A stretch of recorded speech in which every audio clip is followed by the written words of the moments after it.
مش عارفه انتوا الفطار يمكن الترويقه زي ما بتقولوا في لبنان، مش عارف منقوشه بتاع. احنا عندنا الترويقه في مصر حاجه مختلفه تماما، وحاجه يمكن مشهورين بيها الفول والطعميه.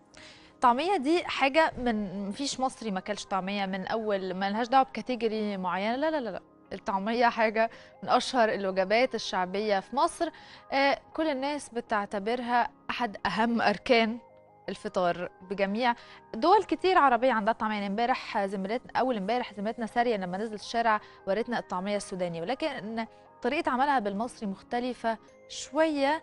وطريقة طبخها، طريقة العجن نفسه بتختلف من دولة للتانية، وحتى عادات أكل الطعمية السوري ولا السوداني مختلفة. لكن الطعمية المصري حاجة مرتبطة جدا بالوجدان المصري، والناس اللي بتتفرج علينا دلوقتي أكيد في ناس بتفطر فول وطعمية. خلينا نشوف الطعمية المصري وعادة الإفطار المصري ونرجع تاني في يوم جديد.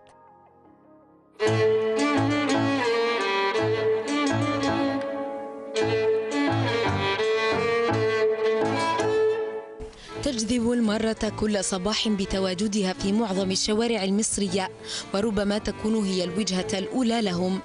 هكذا غدت الفلافل أو الطعمية باللهجة المصرية هي أحد أهم الوجبات الشعبية المصرية الخفيفة، والرمز الأول والمفضل للإفطار الصباحي. أنا بشتغل في المينا دي وأنا عندي 7 سنين. أكلتنا دي الشعبية دي المفضلة عند الشعب المصري. في ناس بسطاء وناس برضو ناس فخمة بتاكل منها، ناس مبسوطة بتاكل منها. هنا أكلة المفضلة عندنا بتاعت الصبح دي. الناس بتقوم طبيعي من النوم الصبح بقى، اللي بيقوم الفجر، اللي بيقوم الساعة 7، الموظف، المدرس، اللي الطالب بيجي الصبح لازم أساسي يفطر فول وطعمية. تختلف وتتعدد أشكال الفلافل المصرية التي تصنع في الأصل من الفول المطحون وتقلى في الزيت ثم تؤكل داخل رغيف خبز. وبخلاف الطعمية المصرية المعتادة، تأتي الطعمية الإسكندرانية من منشأها عروس البحر المتوسط. الطعمية دي بنعملها من الفول المدشوش، هو فول برضه عادي بس يبقى متقشر أو مكسر، وخضرة كرات وتوم وبصل، والبهارات بتاعتها بقى كمون، الفلفل، السمسم، الكزبره الناعمه، الشطه، شويه حاجات كده، والملح. الطعميه السوري بتتعمل بحمص الشام، نفس القصه بس هو حمص شام من خضار خفيف. الطعميه الاسكندراني بتاعتنا دي بتبقى احنا بنعمل حشو. شفت لما بتعملي اكل في البيت محشي، بيبقى الحاجه بتاعت المحشي دي بنعملها بس بنزود الشطه شويه وشويه البهارات حلوين، وبنعملها بنحشيها من جوه، بتبقى طعميه سليمه زي كده مثلا بس بتبقى محشيه. تكثر محل الفول والطعمية في مصر، ويكثر طباخو الفلافل الطاعنون في السن ممن لم يعرفوا مهنة غيرها.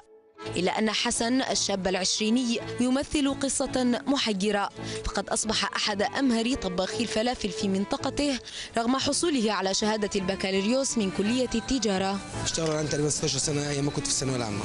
والدي كان بيحب يعمل كتير أكل في البيت، فأنا خدت الموضوع ده منه. فمن صغري فكنت أول ما بديت اشتغلت في المطاعم. اشتغلت مطاعم من كافة أنواعها، كان شرقي، كان كباب وكفتة وكده يعني. ففي النهاية بقيت فول وطعمية. كملت دراستي، خلصت بكالوريوس التجارة بتاعي، واشتغلت في المنى عادي لأن أنا كنت متأكد مش هلاقي وظيفة في البلد.